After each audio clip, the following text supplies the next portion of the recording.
Okay. So, good morning, everyone. Praise be Jesus and Mary.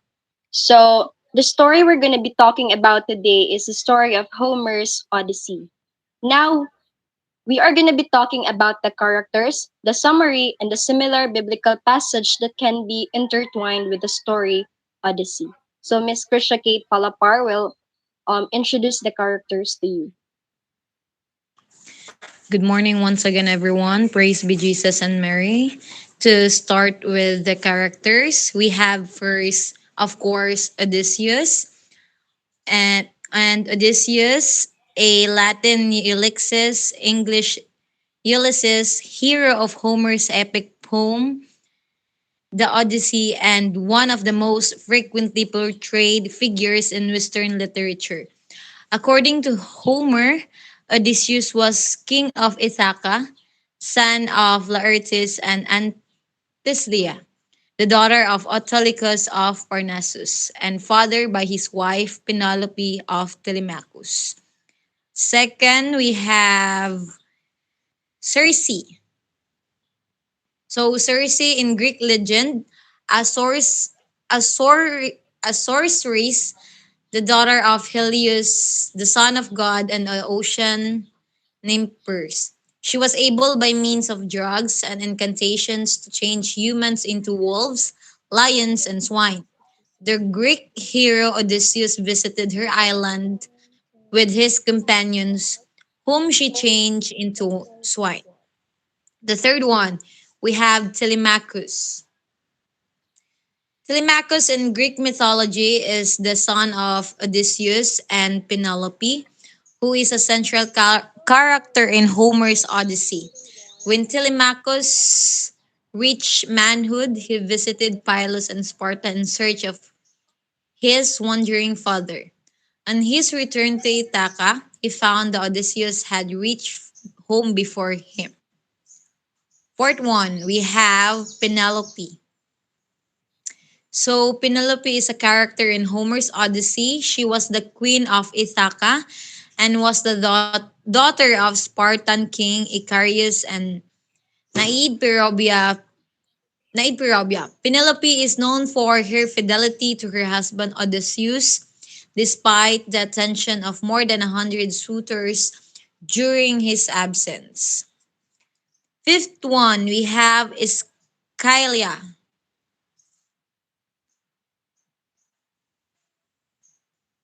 No, we have here Polyphemus first, no.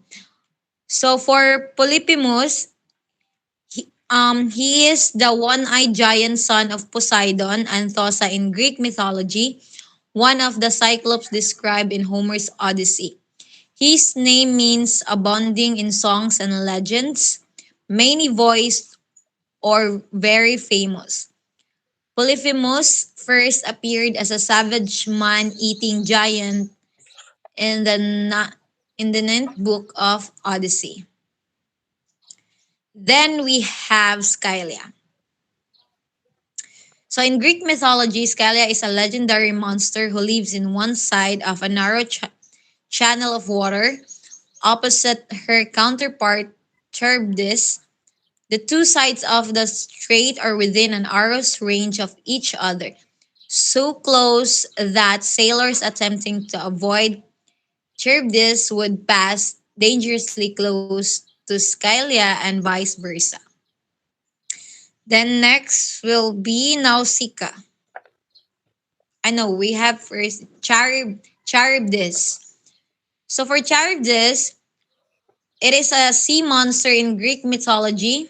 She with the sea monster Scylla appears as a challenge to epic characters such as Odysseus, Jason, and Aeneas.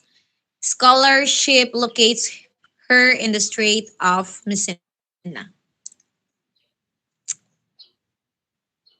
Next, we have Menelaus.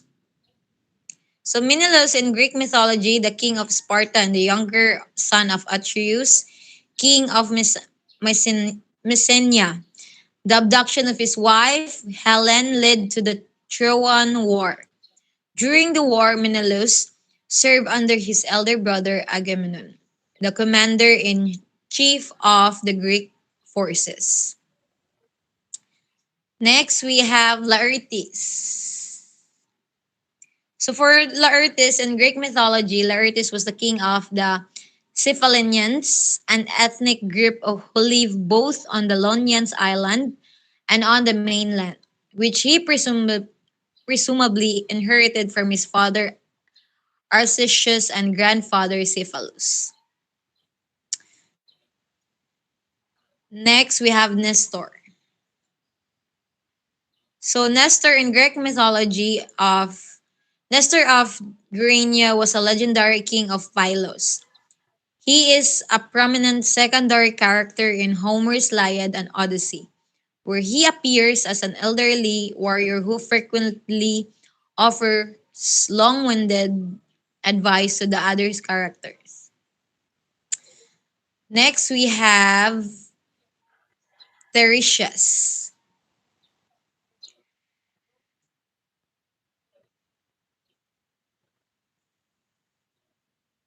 Tiresias for a while. We have here also Athena. Athena, we have also Zeus and Calypso. So to read all the characters, we have here the first Odysseus, Penelope, Telemachus, Calypso, Athena, Zeus, Hermes, King Nestor, King Menelaus, Princess Nausicaa, Alcinous and Arit, Eumaeus, Poseidon, Argus, Euryclea. Eyes.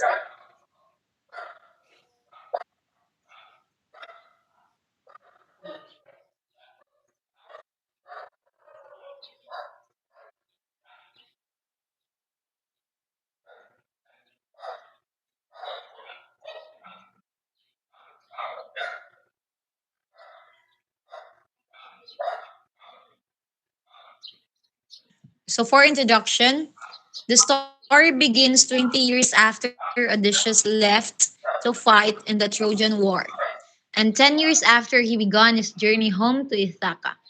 We enter the story in res in the middle of things. Odysseus is trapped on an island with a lovesick goddess Calypso, while his wife and son suffer the transitions of the suitors, noble young men who vie for Queen Penelope's hand. The loyal queen has rebuffed their advances for many years because she holds out hope that Odysseus may one day return. In the meantime, the suitors have run free in the household, holding noisy parties and draining the resources of the state. Now, for the rising action, the goddess Athena decides to intervene on Odysseus' behalf. She convinces Zeus to send the messenger god Hermes to disentangle Odysseus from Calypso's grasp. And she herself flies to Ithaca to give courage and guidance to the helpless young prince Telemachus. She inspires Telemachus to set sail to Pylos and Sparta in search of news about Odysseus. This newfound confidence and familial feeling alarms the suitors, who plot to murder him on his way home. King Nestor of Pylos can't give Telemachus any information about Odysseus, but King Menelaus of Sparta reports that he learned from the sea god Proteus that Odysseus is alive on the island Ogygia. So, good morning, everyone. I am going to now continue the story. Meanwhile, Hermes, which is the messenger of Zeus, flies to Ogygia and tells Calypso to let Odysseus go because he was imprisoned. Odysseus departs and sails for 17 days until he sees the Phaeacian shore. After some difficulties, he reaches land and falls asleep. The next morning, the Phaeacian princess, Princess Nausicaa, finds him on the beach in a pitiable state. She gives him food and clothes, and offers to introduce him to her parents, the king and queen. But she asks that he enters the city at a distance from her to ward off uncharitable gossip. After he spends some time at the court, he tells Alkinos and Arete, which is the king and the queen of the Phaeacian, the full story of his travels, which includes that he describes the Cisones, who punished Odysseus' men for recklessness and greed, and the lotus eaters whose flowers sent his men into a happy stupor. He tells the king and queen how he blinded the Cyclops Polyphemus, who called on his father Poseidon to avenge him. He also tells them about Elo's bag of winds and about the cannibal Laestrygonians, the witch Circe that turned his men into pigs, the journey to the kingdom of the dead, the alluring sirens, and the monsters Scylla and Charybdis. With each trial, the crude death toll rose, and Odysseus' ingenuity grew more desperate. Finally, the men anchored on the island of the sun.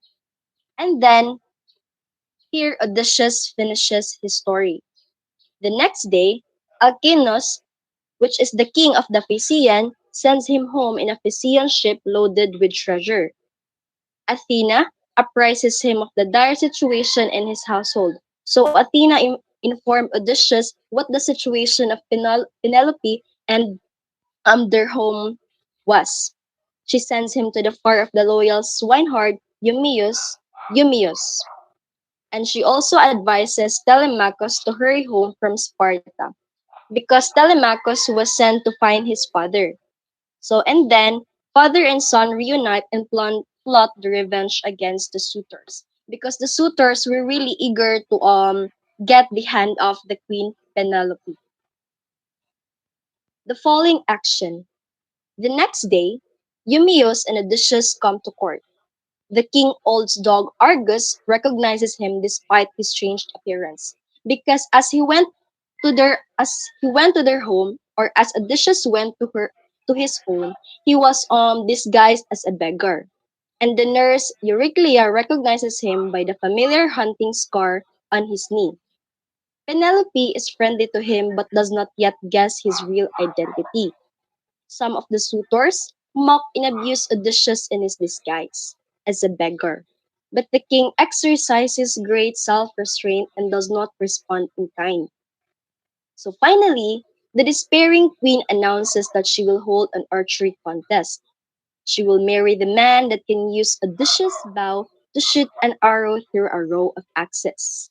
But none of the suitors can even string Odysseus' bow, let alone shoot it. So the resolution of the story is that Odysseus, of course, the owner of that bow, shoots the arrow with grace and ease. Just then the slaughter begins. So as Odysseus was able to succeed the challenge of Penelope, the suitors went wild. With the help of Athena, the swineherd, and the cowherd, Odysseus and Telemachus murdered the suitors one by one. They also killed the disloyal maids and servants. Soon enough, Odysseus reunites with Penelope. The suitors' families gather to avenge the murders. But Zeus, the king of all kings, ordered them to stand down.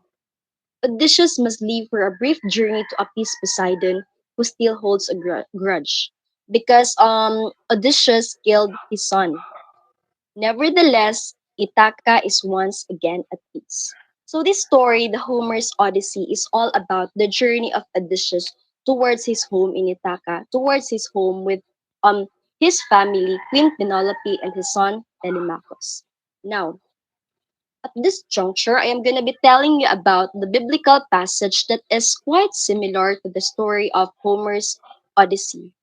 This story was also explained about the group of Jam, which is the story of Moses and Israelites from Book of Exodus, specifically in Exodus 14. Now, I am going to be reading to you the manuscript. Moses led 600,000 people out of Egypt in the middle of the night. God did not lead Moses and the Israelites through enemy land.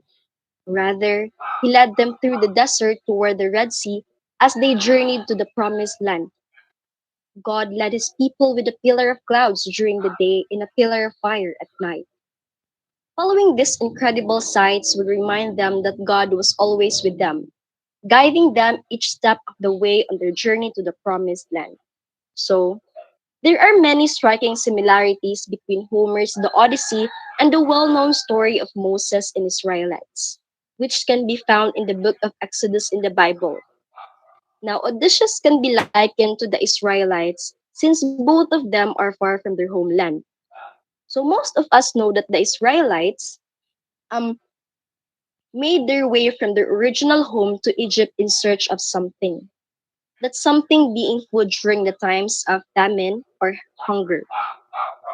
But after a while, the Egyptians thought that they should take advantage of the aliens, forcibly making them their slaves, doing all sorts of tasks for the godlike Egyptians. Now, this can be likened to Odysseus, who, after having won the Trojan War and was on his way home, was trapped in the island of Ogygia, which is the island of the goddess Calypso, and couldn't escape because the goddess Calypso held him there against his will. Now, back to the story of Israelites. Yahweh, the God of the Israelites, saw the sufferings and pain that his people had to undergo, and so he sends his prophet Moses to serve as the guide and the escape route back to the promised land. Moses was the one who, under Yahweh's name, commanded the Egyptians to release the Israelites. Now, in the same way, Zeus, who was the most powerful god, saw the tears and the longing of Odysseus to go back home to see his family. He now then sends Hermes, the messenger god, to deliver Zeus' order to Calypso to let the great hero go. So that is the end of our story, and thank you for listening.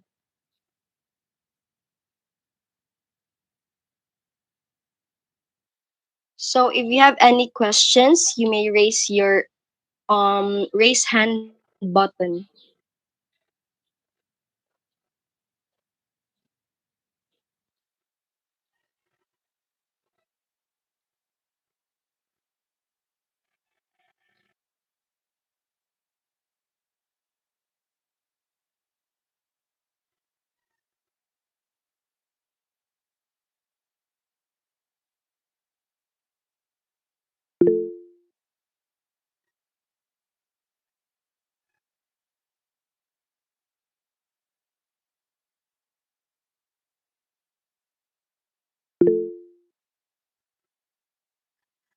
Okay, Jam, you may raise your question.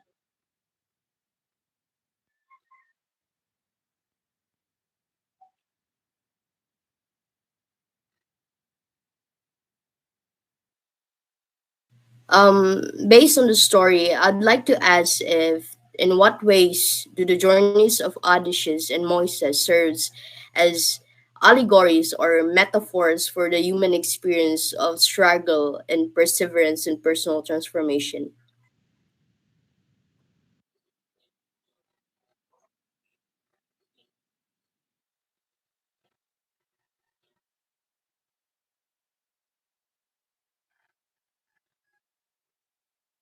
Excuse me, Jam, can you please repeat the question? I would like to ask in what ways do the journeys of Odysseus and Moises serve as allegories for the human experience of struggle, perseverance, and personal transformation.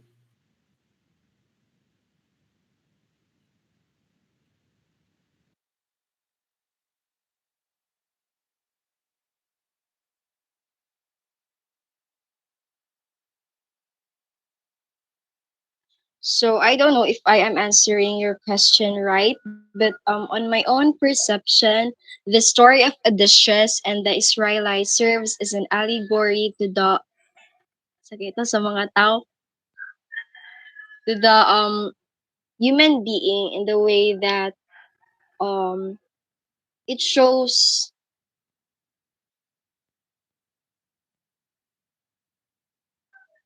for a while, Jom. I'm gonna be just thinking.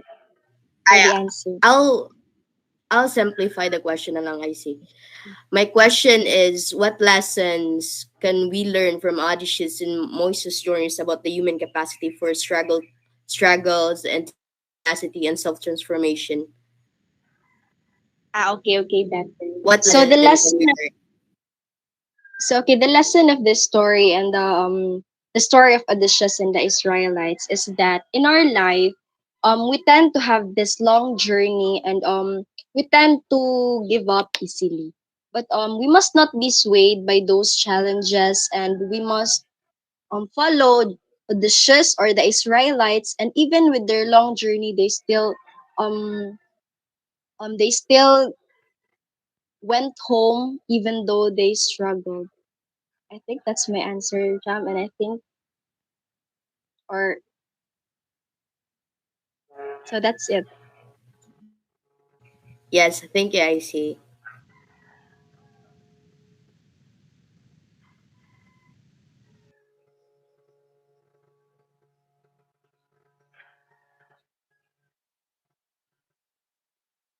Mag-proceed pa mo sa next reporter. Yes.